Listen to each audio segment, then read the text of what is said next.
Goa Organics వారి skin care, hair care, wellness products కోసం AP, తెలంగాణలో డిస్ట్రిబ్యూటర్లు కావాలను వివరాలకు స్క్రీన్ పైన ఉన్న నెంబర్ కి కాల్ చేయండి. వర్షాలు పడి తెలంగాణ వాతావరణం చల్లగా మారిన రాష్ట్ర రాజకీయ మధురం ఒక్కసారిగా వేడెక్కింది. నిర్మల్ జిల్లా భైంసా పర్యటనలో బీఆర్ఎస్ వర్కింగ్ ప్రెసిడెంట్ కేటీఆర్ పైకి రాళ్లు దూసుకురావడం పొలిటికల్ హీట్ ను పెంచిందని చెప్పుకోవాలి.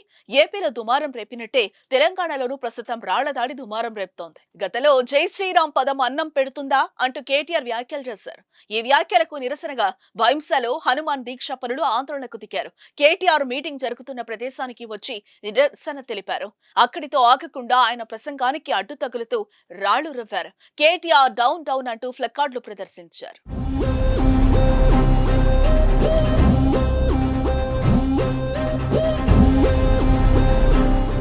రాళ్ల దాడితో కేటీఆర్ ఒక్కసారిగా అసహనానికి లోనయ్యారు.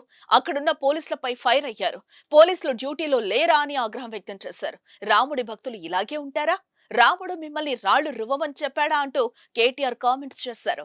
ఈ నిరసనల మధ్య కేటీఆర్ ప్రసంగం కొనసాగింది. 10 ఏళ్లు పనిచేసిన తర్వాత 10 ఏళ్లు అరే మీకు శ్రీరాముడు చెప్పిండ తమ్మి రాలేమని. రామ మందిరము రాముడు అన్నప్పుడు అందరినీ గౌరవించే సంస్కృతి ఉండాలి. రాముడు మర్యాద పురుషుడు. చిల్లర కథలు చేయకండి. మీ ప్రచారం మీరు చేసుకోండి. చిల్లర కథలు చేయకండి. చిల్లర కథలు చేయకండి. తమ్ముడు పోలీసులు ఉన్నారా?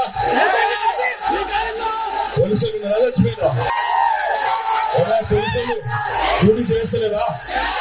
దమ్ములేదా? ఆపై పోలీసులు కలగ చేసుకుని ఆందోళనకారులను పంపించే ప్రయత్నం చేయగా హనుమాన్ స్వాములకు పోలీసులకు మధ్య వాగ్వాదం చోటు చేసుకుంది. చివరకు వారు వెళ్లిపోయాక కేటీఆర్ రోడ్ షో కొనసాగించారు.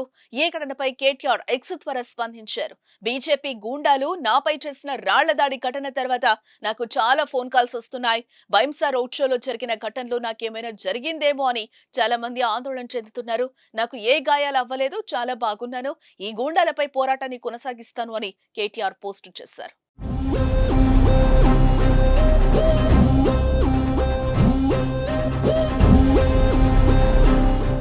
సుమన్ టీవీలో మీ పర్సనల్ అండ్ బిజినెస్ ప్రమోషన్స్ కోసం కింది నెంబర్కి కాంటాక్ట్ చేయండి.